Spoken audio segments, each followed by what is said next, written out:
என் கண்ணாடி எங்க வச்சேன்னு தெரியலையே. இந்த கொஸ்டினுக்கு ஆன்சர் படிச்சேன், ஆனா ஞாபகம் வர மாட்டேங்குதே. மறந்துடுறோம். பாரதி ஒரு தேசிய வியாதி. இப்ப படிக்கிற குழந்தைகள்ல இருந்து பெரியவங்க வரைக்கும் எல்லாருக்கும் இதே பிரச்சனை தாங்க. உங்க மெமரி அண்ட் கான்சென்ட்ரேஷனை பூஸ்ட் பண்றதுக்கும் உங்க ஸ்ட்ரெஸ் அண்ட் ஆங்ஸைட்டி எல்லாம் குறைச்சு ரிலாக்ஸ்டா வைக்கிறதுக்கும் ஒரு பிராணாயாமா பிராக்டிஸ் பண்ணலாம் வாங்க.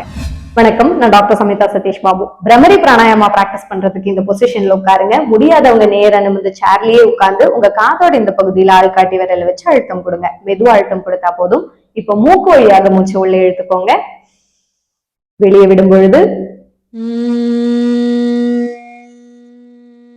இந்த மாதிரி தீர்க்கமா ஒரு பி பிரத்தோட அந்த மூச்சை வெளியே விட்டுடுங்க. 5 to 10 ரவுண்ட்ஸ் ரிப்பீட்டடா பண்ணதுக்கு அப்புறமா ரிலாக்ஸ்டா கொஞ்ச நேரம் கண்ணு மூடி உட்காருங்க. பாமிங் பண்ணதுக்கு அப்புறமா கண்கள் திறங்க.